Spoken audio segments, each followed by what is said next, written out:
Welcome to the Jungle Brothers podcast, my friends. It's Joey, it's Paul, and it's Dylan. How are you guys? Holla. Very well, thank you. Welcome back, Dills. We haven't. Last time we spoke to you was, I don't know, you're talking about starting your journey here at JB's. And then we did Fight Night. We did, of course, the Fight Night recap. Yes. And look at you now, you're my boss. Back to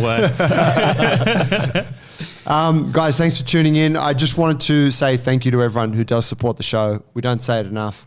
And it's great. People text quite regularly saying that they listened to an episode and got a lot of value from it, send through little things on Instagram, and it means the world to us. So thank you guys for listening. We hope that we continue to entertain and, mix in a little bit of education with that.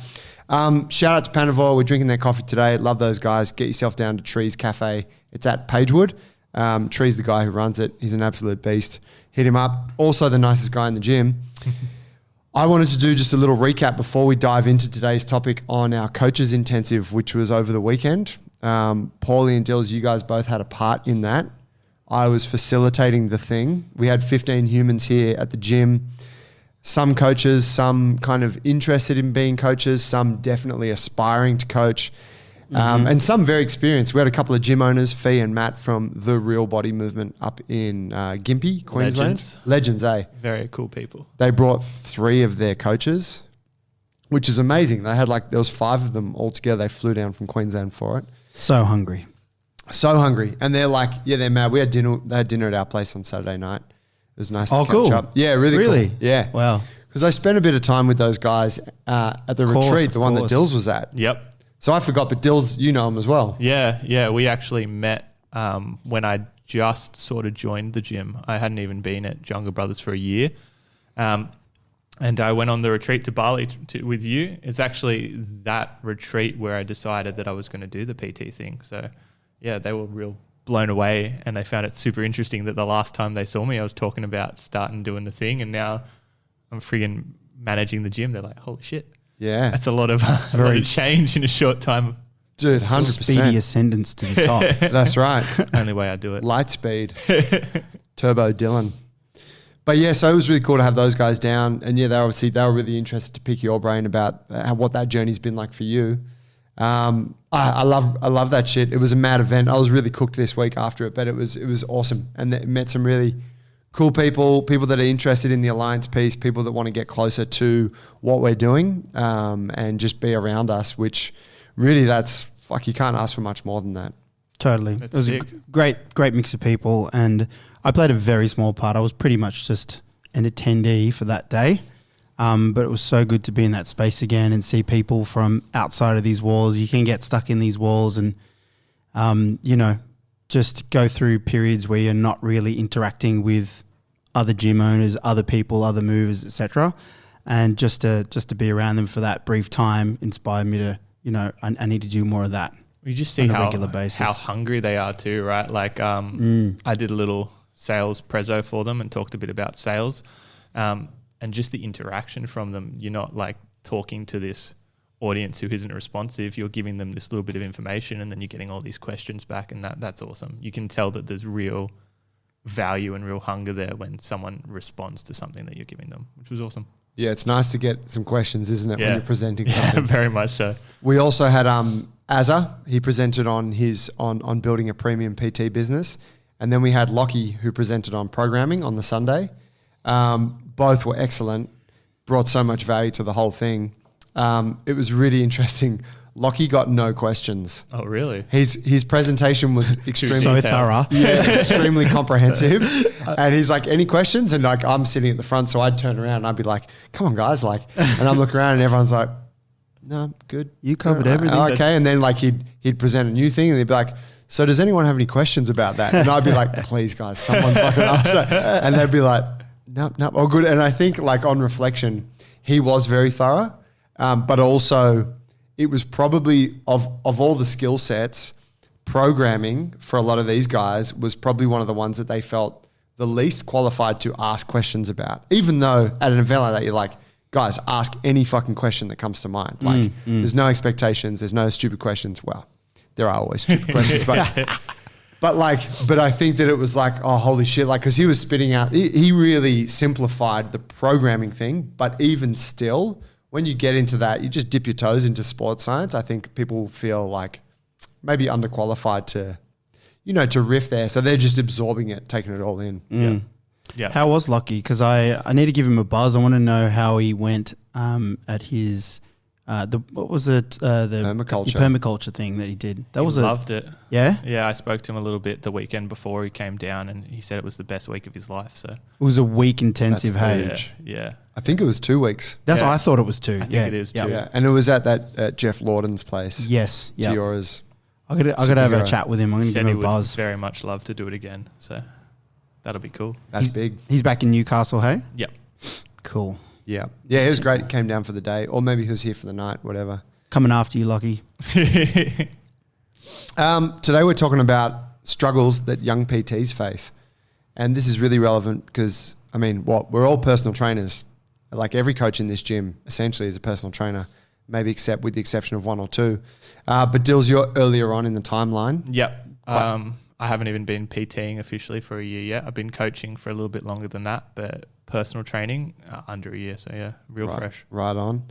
And Paulie, you've been doing it for much longer, but you're dialing it up now as well, aren't you, in terms of how much you're doing? Yeah, I guess. I mean, when I look around at my peers, like I haven't been doing it that long. Yeah, but you always say that, and you will always say that. It's like 3 years. Mate, 3 years is a whole fucking career these days. True. Yeah, true. It's longer than most 18-month career. Yeah. Yeah, you've already doubled the average lifetime of a PT. Yeah, that's right. For folks who don't know, the life expectancy of the career for a personal trainer is extremely low. I think it might be less than 12 months. And it just speaks to how easy it is to get into personal training, but how hard it is to do it at a point where it's sustainable and it actually supports you and you can do a good enough job and all those things, that it's something that you can continue with. Yeah, absolutely. Yeah, I'm a veteran of the game now. Yeah, bruh. Yeah. I'm always trying to improve it. And we've got the balance between running the gym and being a gym leader here versus the PT thing. So always trying to refine it, and probably more now than ever this last, like Dills would agree, last couple of weeks since team moved up and you're not doing as much work in the actual gym for botany gym business, we're having to refine it. So we're going through that process now. Yeah, got to make sure that all the ships are running as tight as possible. You can't have that leak in your PT business or in the gym business, because otherwise the other one's going to suffer. So you really got to make sure that you're honing it down, as Paul said. Or you'll be fasting for a week. I'm just leaning up. AKA can't afford to buy brekkie. Yeah. What's happening there? What are you guys doing at the gym and with the PT thing? I know a big thing for me and Paul was getting our schedules back under control. Time management. Time management has been essential to kicking it off. If you don't know what you're doing at what part of the day, you're either overcommitting or you're double booking or something's going wrong along the way. So me and Paul both sat down. We've had a couple of chats where we've just gone over each other's calendars and really fine-tuned that and making sure that we've got an actionable plan, not only so that someone is always available in the gym out of himself and I, but also that both our solo businesses are running as smoothly as they can be as well.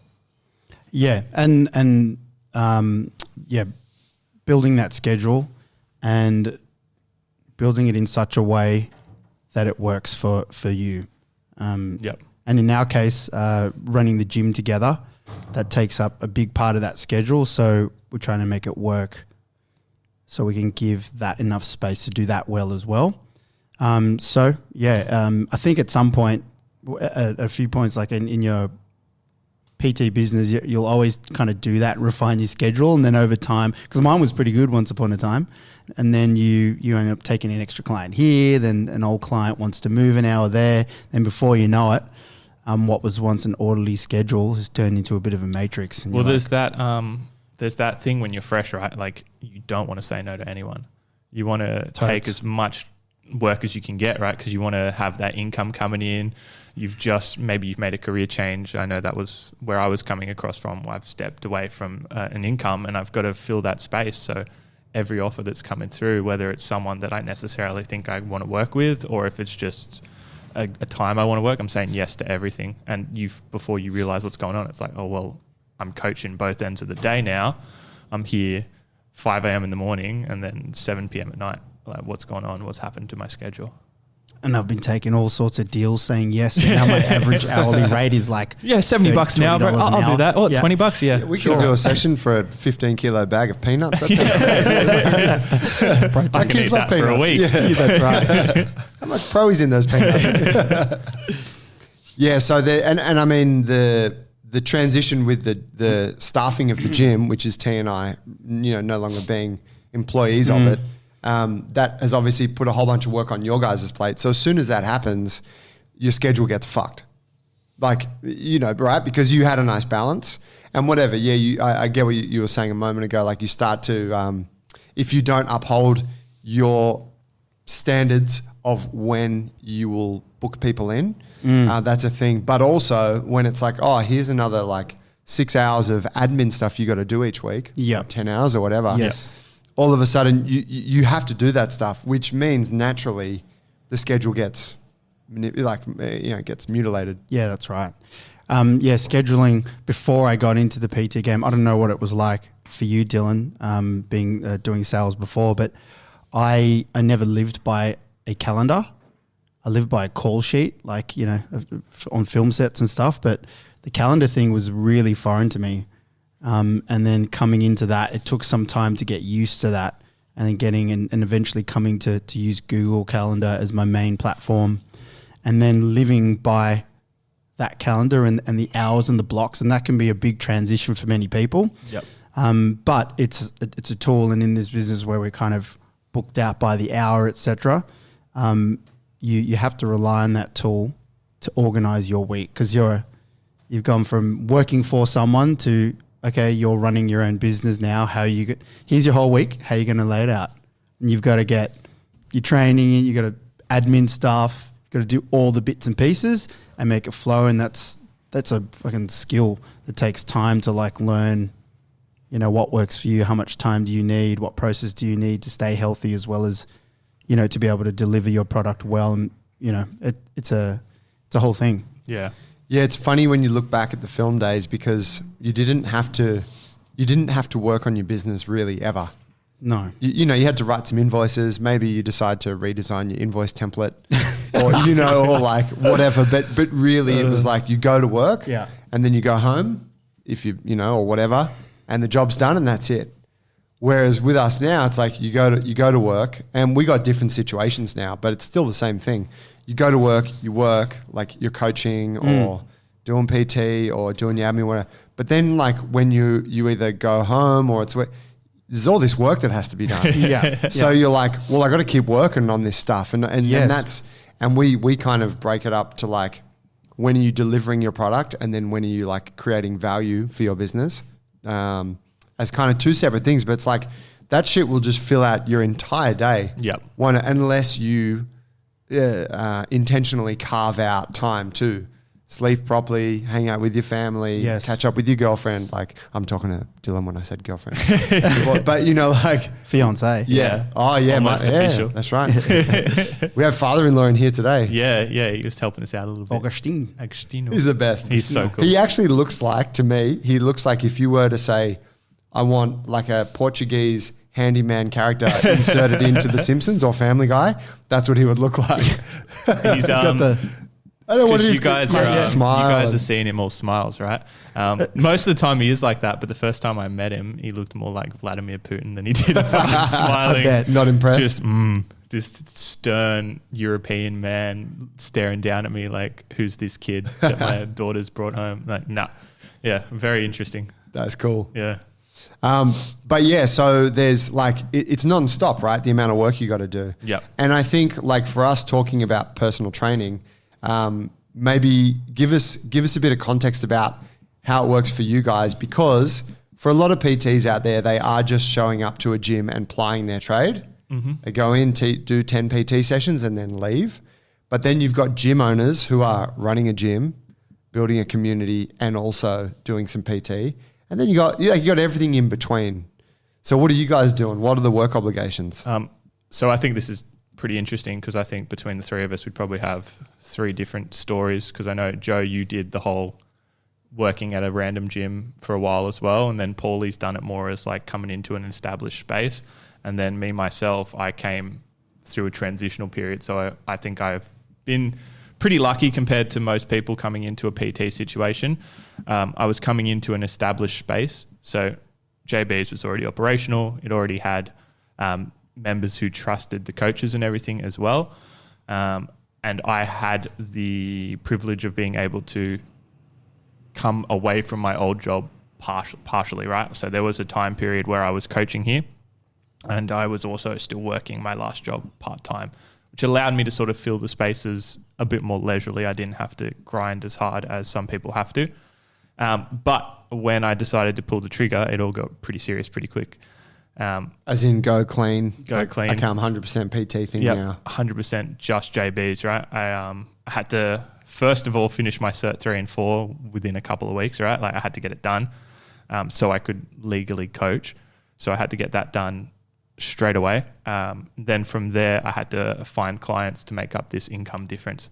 So I found myself losing half my income overnight. And I'm like, oh, well, fuck, how do I cover the rest of this income? So got pretty proactive, did a reach out, got a couple of people that I knew within the gym space and hit them up. And like I said, I was lucky to already have a sort of client base here.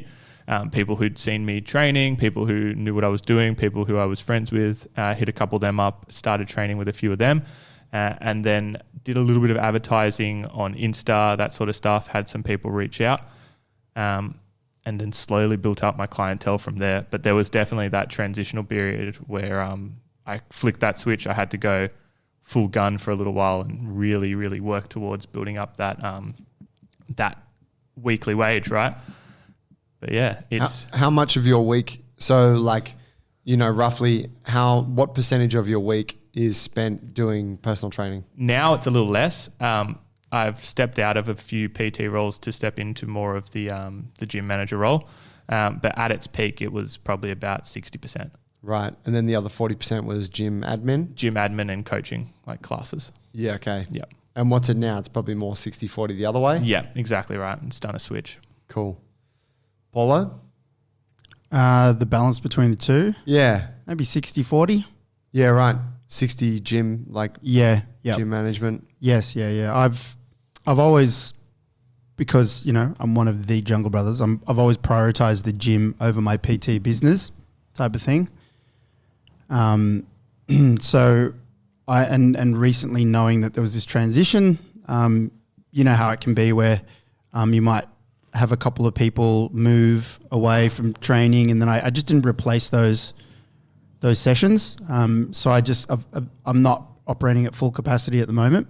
So yeah, it's probably about 40%, 60% gym time at the moment. I mean, your schedule's at full capacity, but you're not operating PT at full capacity. Correct, Amundo. Yeah. You do not have a fucking inch. No, but but we always knew that was going to happen, and I like it. It's a catalyst to one, as the roles of the gym managers, to refine how we run the gym, and then refine our PT business, give it a big clean out, have a look at the times in which I want to, you know, what I want it to, how I want it to work for me. And then, what I've gone through a process is kind of reverse calculating how much I need to make and how much ideally time would I spend coaching. So then that's kind of informed what products I'm going to make inside of that.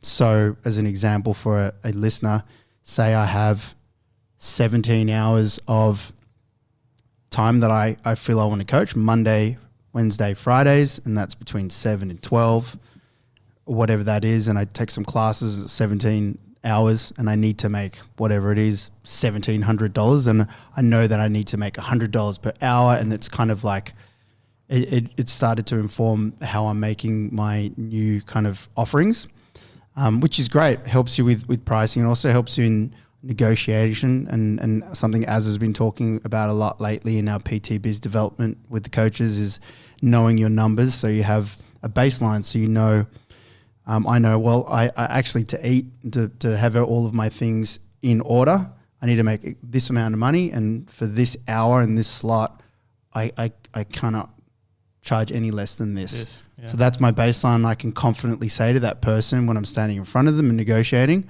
I'll bring the price down to this, but this is it. And you know, if that doesn't work for them, unfortunately, you know, come back to me when you can. Yep. Do you still do that when they, you know, go, mate, I can't go any, mate, I fucking can't go any lower than that, mate. And you fucking, you know, run your hands through your hair and you're like, mate, fuck, three kids at home, mate. Okay, I'll do it. For you, I'll do it. For you, I'll do it. I want to help you. Okay, mate. Yeah, Let's do it. We'll make it come work. to me. You come to me. Yeah. I think another interesting point to bring up, I've got a few friends that are PTs as well. And Joe, you can probably speak a little bit more on this from when you started off in the industry, but something that I didn't have to go through that I'm very thankful for is the fact that on top of all those stresses, most of those guys have to pay rent to the gym that they're working on as well. And that's not something that's cheap either, right? So that's another expenditure you've got to take into account once you're trying to cover this income that you've lost, and then you've got a bill on top of that. Yeah. Yeah, on that, like, wish we had like live. Dial in, folks, if you can help us with this question. But I guess I'm largely guarded from the industry out there. But like when you go into a Globo gym, Joe, and you become a PT there, you pay the rent. What type of support there is there from the gym manager in the gym for you to like build your business and get clients, etc.? I think it depends very much on the gym. Yeah. And I know that I've spoken to people who have worked in big gyms like Fitness First and had very kind of been very supported through that phase by their PT manager, which I believe is why, you know, for many years, I think all Fitness First gyms had a PT manager. So their job was to make sure that all the PTs are building their businesses, they're happy, they're getting more education, and because, you know, that is obviously a revenue stream for the company. So it's like, well, if the PTs are doing well, they'll keep paying rent, right? I don't actually know how true this is, but someone told me that recently Fitness First axed that All role. of them. Oh, yeah. Yeah. Just after COVID. Right. I read about that. They lost all of them. They cut them. They said it's an unessential role, and they got rid of it. So, you know, so then you can imagine that it will turn into a much more ruthless kind of marketplace and Poorer quality product too, you imagine. you would think so. And then it really comes down to just who's managed to get good support or mentorship elsewhere and can go in and ply their trade there. But you know, you imagine like the young PT that turns up at Fitty First, like, I want to get a job here, and they're like, great. As far as I know, they put you on like a sort of on the desk. Like a probationary period.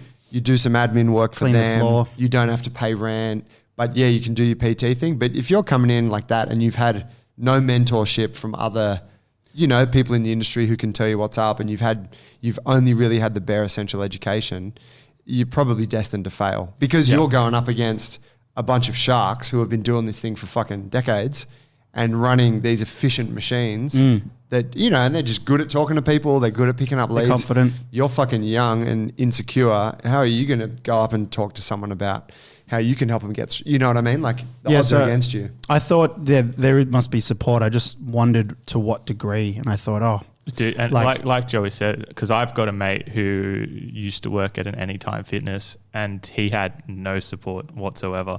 They put him into a PT role and it's like, okay, you pay rent next week. This is your week to get established. He just got his Cert 4. A week later was paying rent and had a transitional period for a couple of weeks where he was losing more money than he was making.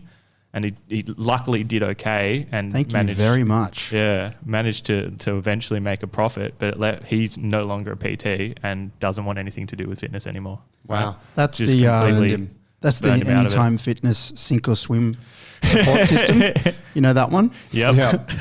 Well, that was where I was working, and Clint Hill was my PT manager. Yes. Who we've had on the podcast a couple of times, good friend of the show.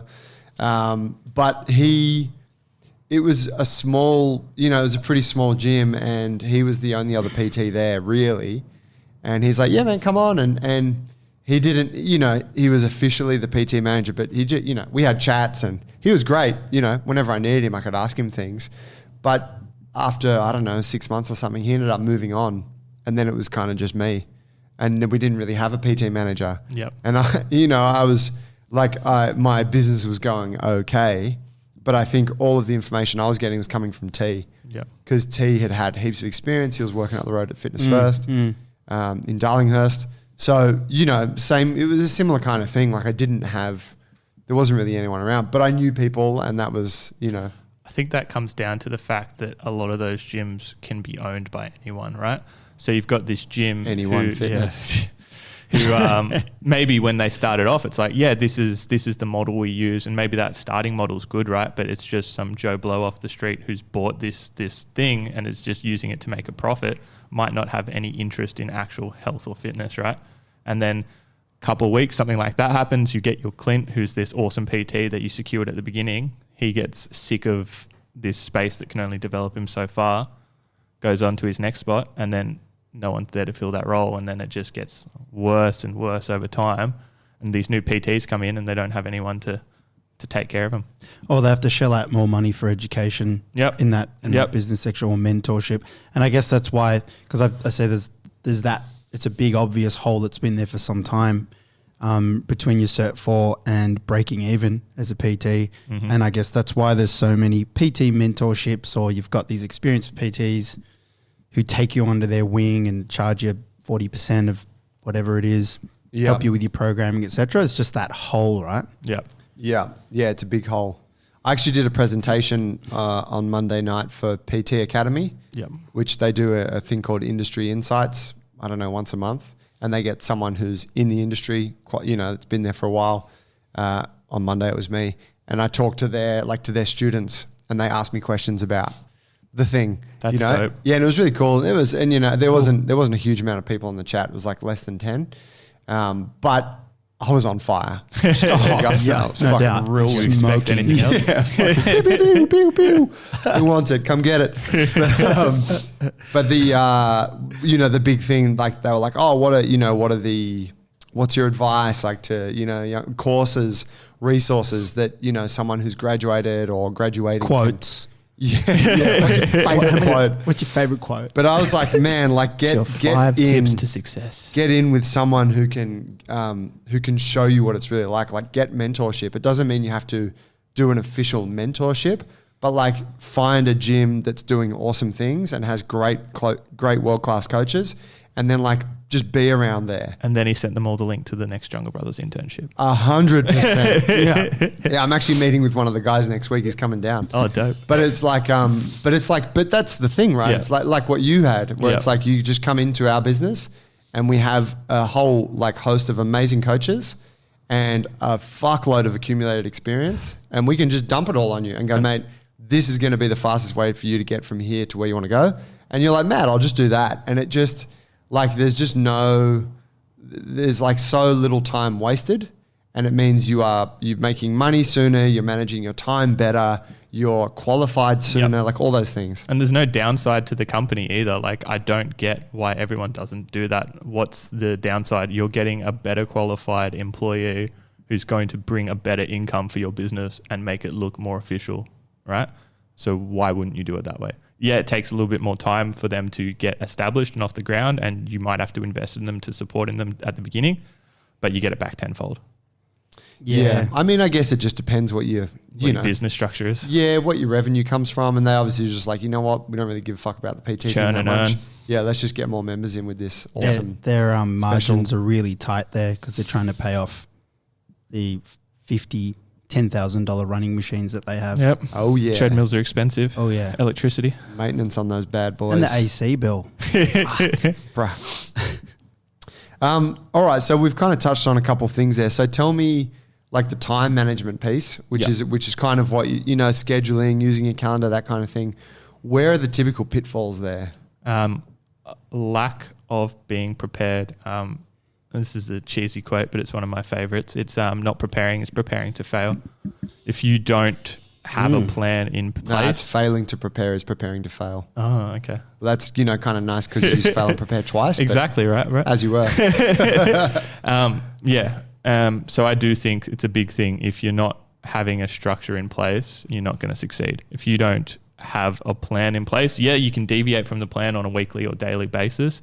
But if you don't go into your week having a structure, it's just not going to go anywhere. You're not going to get any development done because all these things are going to pop up and you're going to have nothing to be like, okay, by this time I need to have this done. It's just going to be like, oh, well, I'll just spend as long as I need on this task. Oh, I've missed 3 other tasks. So when you're saying like not being prepared, you're talking like not being prepared for the session, not being like not having programmed for the client. Yep. All of that, right? But not knowing what you're doing in the day and when you're doing it. Yeah. Because if someone walks into the gym or someone calls you for they've seen your ad or whatever it is to inquire, but you end up talking to them for half an hour, but that's eaten into your other, like just not knowing where you are in the day. Yeah. Just that feeling of being lost, like you really want to have, and going to the tools that we use here, it's it's your journal, it's your diary, whichever version you use. There's lots of those journals out there which are laid out for people just like us. You set your weekly goals and your weekly tasks, and then you kind of break them up into your daily. But yeah, I think the pitfall is just not having those processes and structures in place throughout your week, so you know where you are at any one time. Tiora was a master at it. I think he thrives being in the pit. Yeah, that's right. Yep. So he gets. He's like, oh, I'm not falling. I'm right at the bottom. I know exactly where I am. Yeah, I'm good down here. Yeah, I've seen that guy carry around a notebook a few times over the years. Never had anything written in it. It's just a book and a pen. It's just pictures. It's just drawing scribbles. Doodles.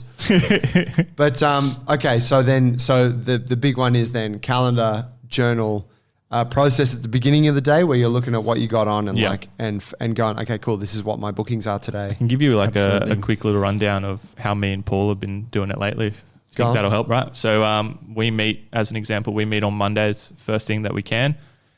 We talk each other through our day. So what have we got on? What's our time look like through the day? So we both know when we'll be available, when we won't be. Now that's because we're trying to work as a couple together to make sure the gym's thriving. But as an individual, that's a good thing to do as well. Just know what you've got on when. We then talk each other through our main 2 daily focuses. So what's the 2 things that we're trying to achieve before anything else that day? And then our 2 weekly focuses. So what's the 2 things we want to complete by the end of the week? I like that. And that's very relevant to you guys operating the gym together, because it's like you are collaborating on things and you need to know where each other is at. Yeah. But for, say, the solo wolf PT out there, it would be that same kind of process, but them just doing it by themselves. Exactly right. Yeah. And you can do often you're working early. So best done over a latte at the local cafe. Yeah, but it's also like the night before works really well. Like especially on a Sunday, because if you start at 6 and you're PTing until freaking 11 o'clock, half your day is gone. Half your day is gone. Then you come out of it and you're like, I am going to go hang out at the cafe for 90 minutes. I need some food. I need some food and just some mental space. And then before you know it, it's 2:30. You haven't trained, and your next client's coming in 45. Yeah.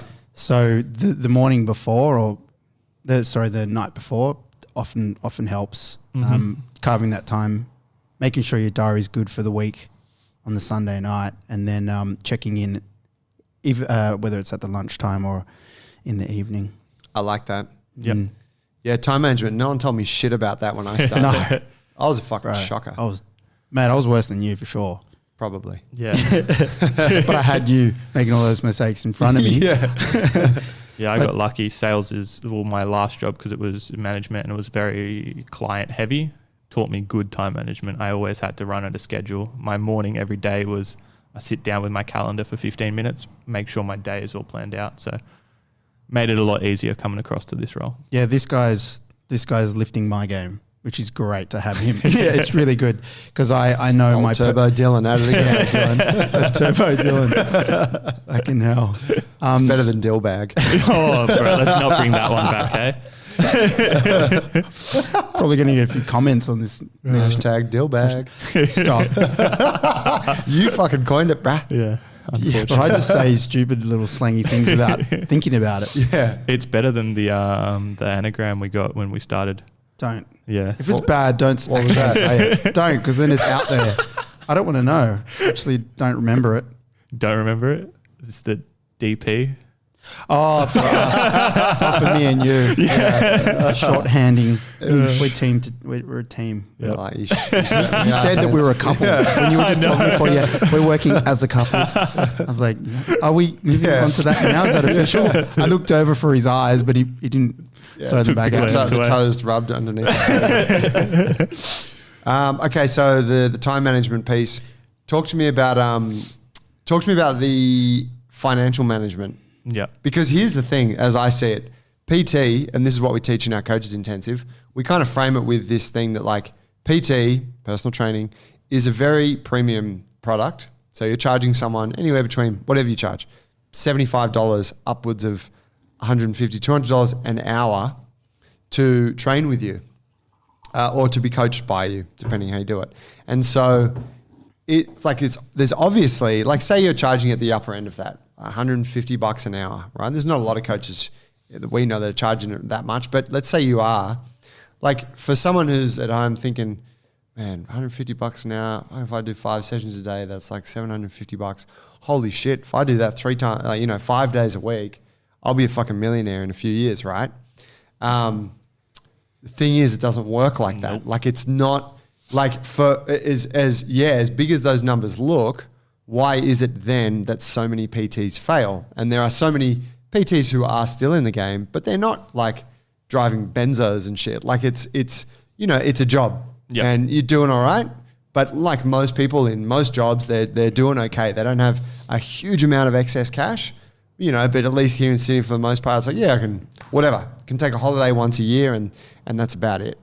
So how then, like, how do you manage the finances and how do you make sure that you are not blowing it on that front and just kind of burning through cash? I think a big thing, and Az has been talking on this a lot, as Paulie mentioned in his biz development sessions, is knowing what you need to make to survive, right? Like having an income goal, but also knowing like this is the minimum I can make. How do I get to that minimum? I think a lot of people just will see exactly like you said, I'm earning $100 a session. I do 10 sessions. That's $1,000. Okay. $1,000. That sounds awesome. What about your rent? What about any equipment you need to buy for the session? If it's not in a gym space, what about the percentage you need to put away for tax? What about what you need to pay the tax person? What about all those little things that superannuation? Yep, exactly right. No one's paying you fucking super anymore. Do I want business insurance? Do I want income insurance? Do I want to take some time off in the year? Yeah, exactly right. Do I need to save? Yeah. Am I planning to get married? And that's the thing, right? The bills keep coming. Yep. Rent, internet, phone, whatever, while you're on holidays. Yes. So you have to be factoring that in because, man, 3 weeks of like not having any income, you notice it so much as a PT, don't you? And then you fall down the claims trap. It's like, oh, well, I can buy all this stuff because I can claim it on tax. And then when you realize, I'm only getting this small percentage back. Yeah, but Gymshark clothes are just so fucking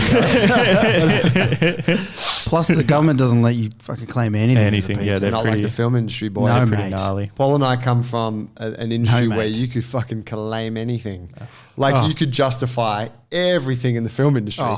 Movie tickets, shows out, taxi, like because it's just, I don't know, it's just like Wild West. The job is so varied. It was the same in my last role, right? Because it's all client based. So it's like, I've got to take my entertainment. Client. Yeah, exactly. Yeah. And you get an entertainment budget and it was like, I'm going to play golf for the day. It's claimable because I'm doing it with the client, or I'm going deep sea fishing. It's claimable because it's with the client. Yeah. I was like, deep sea fishing every other weekend, son. I didn't catch shit. But yeah, so now, okay, so you don't really have a lot that you can claim as a PT. No. Besides maybe a pair of tracky dacks each year and some barefoot shoes. Well, look, I think that... Not even tracky dacks. Yeah, depending. Savage. So the point you were making is that from that $1,000 theoretical, your 10 sessions at $100 an hour, you end up shelling out all this money, super, tax, other expenses, and you're maybe left with $500. Half, yeah. Well, let's say you've had to pay rent and whatever as well, maybe less. But say it's 50% of that. It's $500 a week.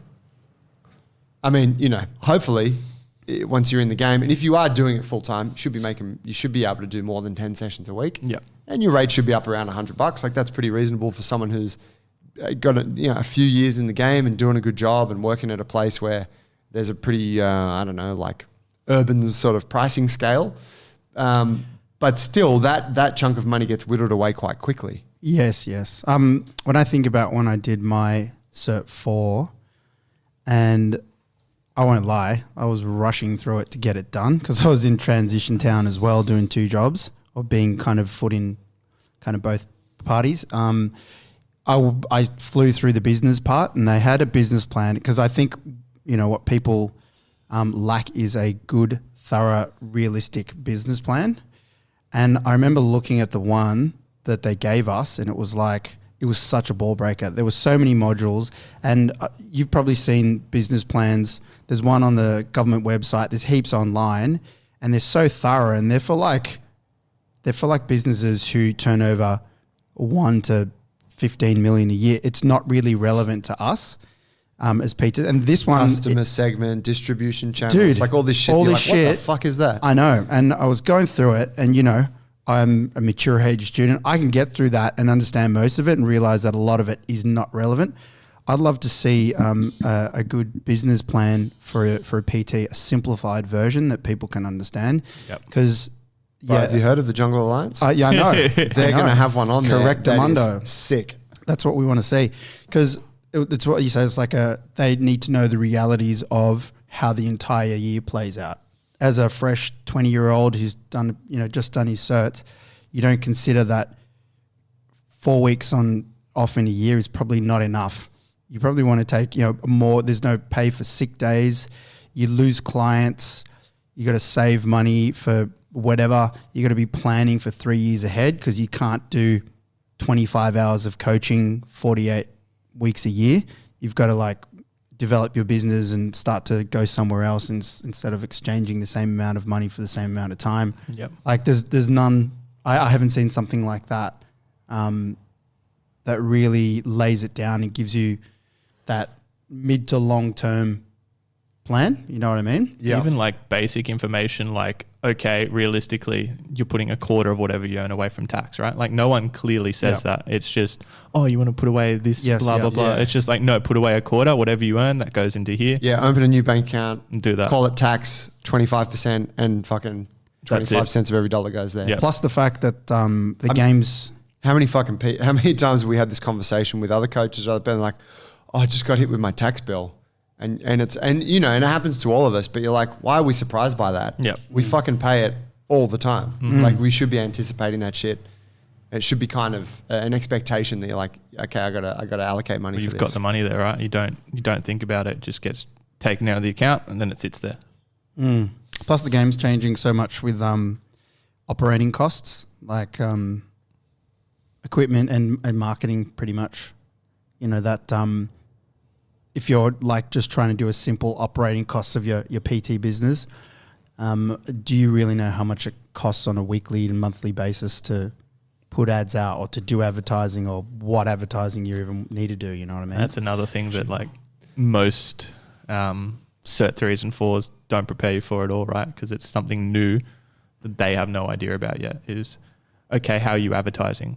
What methods are you using? Is it paid advertising? Is it unpaid? How many hours a week, even if it's unpaid, are you putting into it to get it to a level where you've got a following, which is still relevant to cost, right? Just because I'm not paying for an Instagram post doesn't mean that I'm not investing time in that post to make it a high quality. Maybe I'm editing. Maybe I'm taking the time to shoot a really good photo. It's still all cost. Yeah, that's a good point. And I guess, for young PTs, people who are young on the timeline, I don't think paid advertising is really a thing, Sure. but marketing definitely is always a factor. It's how do you tell people about what you do?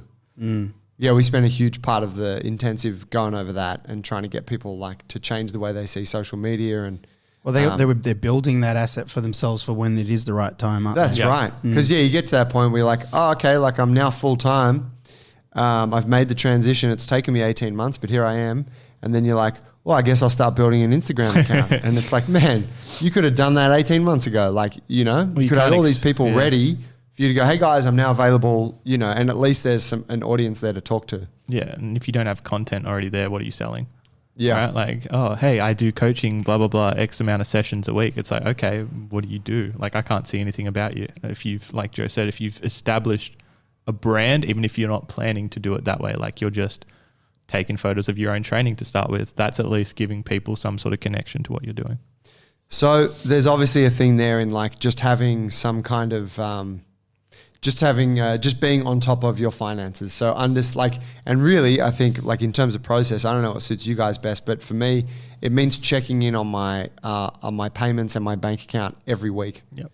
Once a week, looking at what's come in, looking at what's gone out, looking at my invoices. So, and that's how I charge people, and you can do it different ways, but what's been paid, is anything overdue? Like just checking in with it. I remember when I started as a PT, I never looked at my bank account ever. And I don't even remember if I had a system around charging people. It was just like, I'll send you a text with how much you got to pay me and some bank account details. Yeah, something that I've noticed speaking more and more to people is not enough structure around getting paid, right? Like they're so focused on getting the client that they almost see it as a secondary thing, which is really interesting, right? Because like the whole point of you taking on the clients is, yes, you want to help this person, but how can you afford to help them if you can't feed yourself? Yes. I have not been great at it in the past, and I'm always working towards getting better at it. But something, T always pushed and as is as well. Like as you said, at the end of the day, it's a business, and we need to be fed, and you deliver a better product, and you're better at it when you're being paid for it. Yep. Simply. Yeah. When you... As opposed to giving it away for free? As opposed to like not having your payment structures down, not knowing your numbers or your product that you're offering, being on the spot and then agreeing to coach someone for a price that you didn't want to. It's not quite at the time that you wanted to. And then when you're PTing that person, you're always just a little bit like, oh, this is a bit of a shit deal. Yeah. You don't feel like you're getting the value out of or getting paid enough, and it happens whether you like it or not. If you make a bad deal and you're on the end of it and it's fucking, you've committed to 8 weeks, then it's a grind. It's the same for the other person on the other end too, I feel, right? Because they're like, oh, this is cheap, I don't necessarily see as much value in it. Or two, you weren't ready when you came to the sale part, and they're like, oh, this guy doesn't know what he's doing, and it makes you look unprofessional. It's one of those things you've got to fine tune just to make sure that it runs smoothly. And we talked about this a little bit at the intensive. It's that final piece that if it's not clean, it's going to be so jarring for any new clients that you've got coming through. You really need to have good systems in place to make that sale nice and seamless. So you touched on marketing, and then that's the sales piece. It's like you got to understand the basics of it. Yeah. Because it's what you're doing every time, isn't it? Every time you talk to someone, every time you try and book in some sessions, every time you try and charge them, that's a sales process. Yeah. So to be like ignorant of that process is just to kind of shoot yourself in the foot. Yeah. I was ignorant about that for a long time, I tell you. Dills, you mentioned when we were having a chat before, the imposter syndrome piece. Yeah. So this is something I had to deal with myself, and I've spoke to a couple of the other younger coaches in JBs, and I know they've had a similar issue. And it's just not feeling like you're good enough for the role that you're in. Definitely when I first started coaching here, I had expectations of what a coach was supposed to be. It's harder when you find yourself in an environment where everyone's pushing to be as good as they can, the best in their roles. And you could be doing great, and you could be new to the role, but you just don't feel like you're doing the thing right? Like something feels like I'm not as good as X, so I must be not doing this right. Or I'm in this role that someone else deserves more than me. Yeah, and I can only imagine if you're in a gym full of more senior coaches, which, for a young PT, that's pretty much always where you're going to be for the start, for that period. Yeah. You're like looking around and like, fuck, like you're on show, right? Yeah, 100%. You're doing your sessions, I'm doing my employees doing his, I can see what you're doing. Yeah. I can even hear what you're saying sometimes, and it's like, it's very easy if you get in your own head about that, I'm sure, to start sort of overanalyzing. Especially coming from a point where I was a member here not long ago, right? So I've been training with these people that now I'm telling, hey, do this thing this way. It took a little bit warming up from their side, but mainly even if there wasn't any sort of like, oh, Dills doesn't know what he's doing from them, in my head, I was thinking, who am I to tell these guys what to do? Some of these people have been training here for longer than I have, and I'm coming through and being like, oh, well, actually, you need to try this and do this, and then walking away like, did I do the right thing? Did I give the right cue? Have I screwed up anything? And just getting in your head about it. You go through any of that, Paulie? So badly. Yeah. Yeah, so badly. I mean, dude, I rocked up into the gym and I had Tiora and Joe, you know, and that was it. It was just like, you know, two high quality guys, move fucking well. We were destroying this industry and building our new gym. They had all the material and all of the perspective that goes with that. And at a mature age, it was just like fresh out of the film industry and did my certs. It was tough, you know, for sure. And also when I came in, I hadn't been training at the gym full time. I was part-time when in between commercials and on the weekends, on Saturdays. So I wasn't even a full-time member at any stage. So I rock in and I got crickets with like all the OGs and not that they're doing it on purpose. It's just awkward space. Yep. Yeah. And it definitely took like a few months to get to a spot. That was coaching classes? Coaching classes, sorry. Yep. Yeah, coaching classes. More than a few months to, you know, to feel good with them. And then, you know, furthermore, getting into it and feeling more confident about what I was saying and doing. And, you know, looking to you guys and chatting to you guys about it and getting the reassurance there that, you know, I have heaps of value there, but it's just clouded at that time. Yeah, it's really, I find that imposter syndrome thing is really, it's a kind of double-edged sword because if you're hanging around, if your peers are operating at a high level, then I think it's a much more impactful kind of negative feeling for the person coming in because you're like, oh, fuck, these people around me are so good at what they do. But that's also then obviously ignoring the fact that, well, if you're around people who are at that level, then your learning will be accelerated and you will soon be at that level too or on your way towards it. Whereas if you're in a place where everyone's at a low level, you might not feel like it's that far to travel, right? Yep. You might be like, oh, I'm not really that bad in comparison. But you're probably not really going to get pushed to go anywhere. Yeah. I was talking to one of my clients today actually because I was talking about I'm coming on the podcast and mentioned a bit about imposter syndrome and we were talking over, I can't remember what the term is called, but it's about the point like when you first start to learn about something, you go through that false confidence where it's like, oh yeah, I know everything, right? Like, I've heard of that. Yeah, you go through you're consciously unconscious. Yeah, something like that, right? Like the pinnacle, they call it a shit mountain, right? Because you're at the top where you feel like you know the most, but you know the least. And then as you learn more and you start to break into this subject, you're like, oh, go back down again. Exactly. And you start to feel like an imposter again. Yep. You're like, oh, I actually don't understand as much as I thought. And you're still learning. And then obviously you feel less good about yourself. But in retrospect, it's probably a good thing because it means that you're learning more and that you're actually pushing to learn more. Whereas if you always feel like you're the best at something and you've got nothing to learn, you're not going to strive to do better. Yeah, 100. Yeah, totally. Yeah, I know what you're talking about, and I can't think of the terminology for it either. Yeah, I've seen it on a graph. Yeah, I've read it somewhere. Instagram, probably. Yeah. I think for me, the first time that I started to feel pretty secure in my role, and Paul, you can tell me if you had a similar circumstance here, was when we started to have new coaches come into the gym, and I'm like, here's these guys who are fresher in the role than I am, and they're already killing it, right? Like they look like they're going through the same thing that I was. They're talking to me about having this same feeling. And I'm like, no, man, you're killing it. You're doing like so good in this for this amount of time. And then you take a second, you're like, oh, dude, I'm in the same boat. Like, yeah, of course, like from the outside in, it's easy to be like, no, this person's doing really well. But when you look at yourself, you're like, nah, it's just not the same thing. Yeah, a hard one for me was when other coaches came in, really experienced coaches. That felt shitty. Because we were in a business collective of gym owners, you know, back in the day. And when I started in the old gym before we came here, that was those days.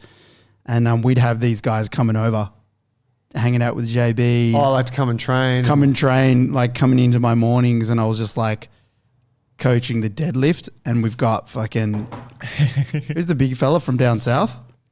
Tank. His brand's all orange. You went down there. Alan Romero Fitness came in a couple of times. I think Romero Athletics. He came through? He came through maybe a couple of times, and maybe once he brought a couple of friends. Okay. It was hilarious, actually, because he came in with his gym bag. God, he's thick. He's so thick. He's so thick. And I know that he'd been teaching you some alternative cueing and positioning for the deadlift. My deadlift was very ordinary, and well, I could definitely do it, but my understanding of it was not as it is now. It was pretty basic.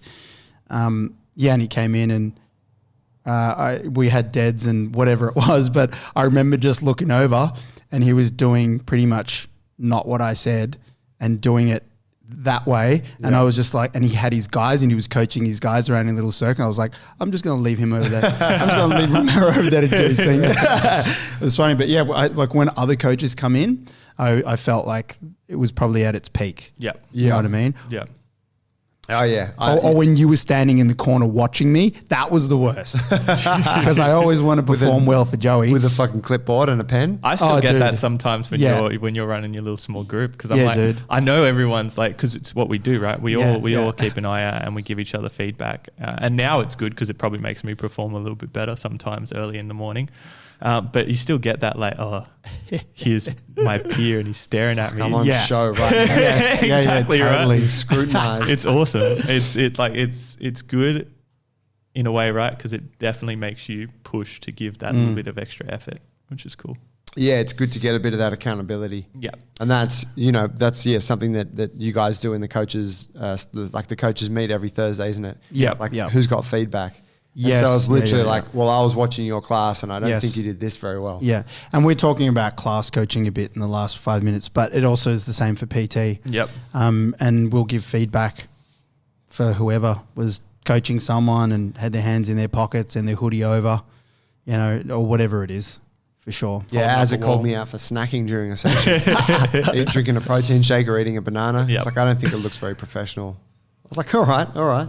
So now I don't. Yeah, it's good development. Yeah.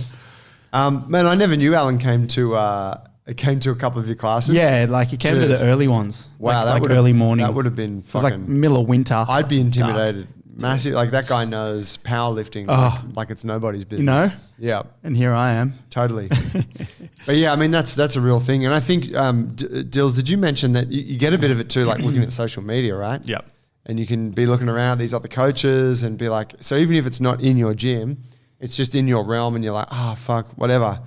I can't do a handstand like that Yeah, you can get it. Like it's definitely bigger from the coach's aspect, right? Because you've got this, I'm getting paid for this factor, but even in your own like training, you're looking at this top 1% that's more accessible now because of social media. And it's like, these people can do all these things. Why can't I do these things? Yeah. Or this person has this awesome coaching offer that they do through this system, or they've got all these integrated things, and it's like, I don't have that yet. Yeah. And you just get that, why don't I have that yet? Like what haven't I done? What have I missed out on?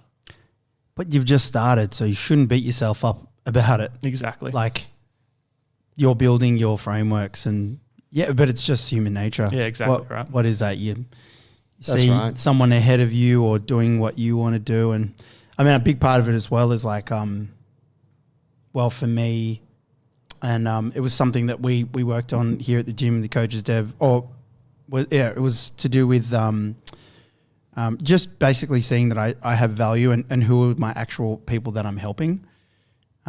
So when you're looking at high level people who do X, or when if you're looking at your own training and you're doing, it's not high level, but it's higher than the general population, then you realize it's high level. It's high level, babe. Yeah. And then you realize that your actual client base, is your client base high level? Most of the time it's not. Yeah. So if you look at it that way, then you've actually got way more qualification. You got it in surplus there to be able to help that person. So it was like seeing that, oh shit, I'm not as qualified as Joe and T and as experienced, but in relation to this person standing in front of me, I have so much to give to that person. And I just have to focus on me and kind of just push out everything else. Mm-hmm. Yeah, and those more experienced coaches like Joe and T are fucking jaded and lazy. It's more of a celebrity session. That's why we kicked him out. You're not getting any value. It's just a hangout. You get to hang out with me. Yeah, that's right. Hey, man, I don't know. Let's do some deadlifts, whatever. I think a really good piece that helped me with that, and I got this when I was training with Marco quite regularly a little while ago, and I got into a stage where I was like trying to compare myself to this dude who's been doing this thing for way longer than me and is further along on his journey. And it was, don't compare yourself to Marco now. Compare yourself to you yesterday. If you're doing better than you were the day before or a week before, you're making growth. And that's all you need to think about. Just think about you as an individual, and you're continually trying to achieve more than you were previously. That's all you need to do. And there's your first Instagram post, all you PTs out there. Better than yesterday. Better than that's yesterday. it. That's it. It's in the manual. First post. Front double biceps pose, Yes. shirt off, hard flex. Make sure that you got the sun and a bit of a side angle. It's the Rich Piana bigger by the day. Just a little bit bigger every day. Is that what It was bigger by the day. Was that his thing? Yeah.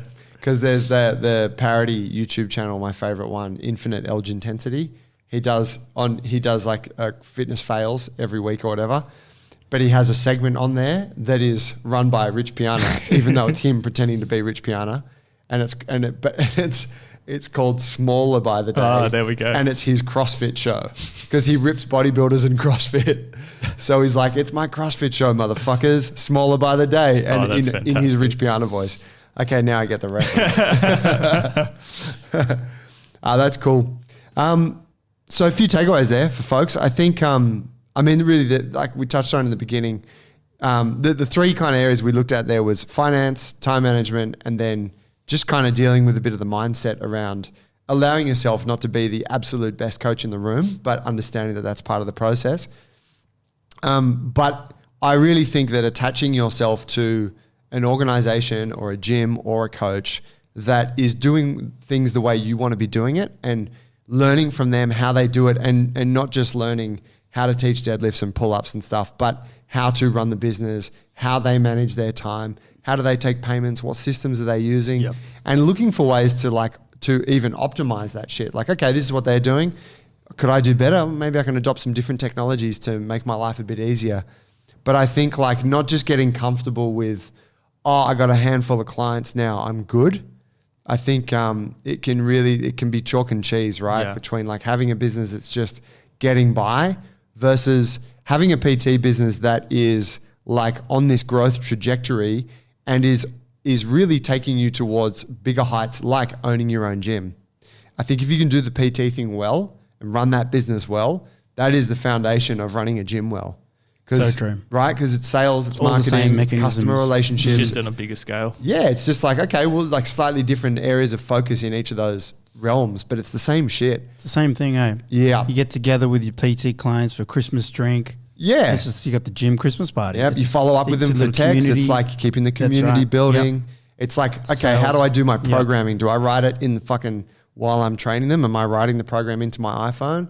Or do I have a dedicated time each month where I sit down and do some programming? Yep. And Yep. Same shit for the gym, right? Like it's so universal, all those skill sets, which is why like we push that at our coaches intensive is like, look, you may not have aspirations to be a PT, but if you want to open your own gym someday, PT is the best place to start because you don't have to pay huge amounts of rent each week. You can just start light and you can build that foundation that'll carry you into the future. I think a big thing that you just touched on too is the fact that the people I found that have been most successful with keeping past that 12-month fail period are the people that keep reinvesting in education as well. It's not getting to a point and being like, okay, I've done my Cert 3 and 4. I've got a few PT clients. I'm just going to cruise here and try and earn some money. It's like, okay, I'll do that. And I'm also going to reinvest this percentage of what I'm earning into learning this next skill. And then from there, they learn that next skill. Maybe it's business coaching because they don't know too much about the business side of things. Maybe they're going and paying another coach to learn a bit more about deadlifts, or maybe it's something completely unrelated, like they're doing a marketing course or something like that. But the most successful people tend to be the ones that are investing in their education and trying to upskill. Put that in your business plan. Yep. Your business plan budget. Yep. Yeah, for 100%. sure. It's a necessary cost. And I think not to just get like zeroed in on more training qualifications. Yeah. Like training qualifications are important, but it's like, it's not just that, it's business stuff as well. So like try to do a bit of both. Yeah.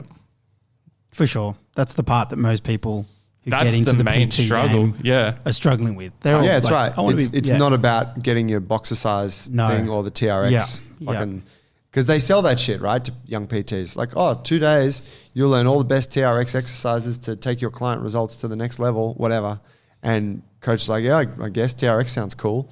It's like, well, maybe you should go and do like a bit of a marketing thing or learn how to sell. Yeah, especially you know. because realistically, all the coaches know how to train and they know what like a good format for training is, right? Because realistically, if you're interested in it, you've got an interest in it personally already. So you've got enough knowledge to start you off, especially if you've just done your certs. You would think so. Yeah, you'd hope so. Not You'd hope all so. of them. But the bit that most people struggle with is the bit that they've had no exposure to, which is that sales, which is that other stuff. So it's definitely more valuable as an education piece. Thanks for the chat today, gents. Good one. Yeah. Thanks for listening, guys. Timely. We got our next Coaches Intensive coming up. If you want to get the inside scoop on how Jungle Brothers does all of that stuff and how we teach that and really build your foundation for an epic PT business, which will be the foundation of an epic gym, if that's something that you one day want to do, get in touch. The next intensive will be, it's a weekend in August. I don't have the dates here off the top of my dome, but junglebrothers.com or at Jungle Brothers Movement on Instagram. That will all soon be Jungle Alliance, but we don't have a website just yet, so that stuff will be coming. But thank you for listening. Thanks, guys, for coming on. If you enjoyed that episode, please share it with a friend. Helps to support the show. And thank you, Panavore. We will catch you guys next week. Thanks, boys. See yous. Thanks, See you. Street.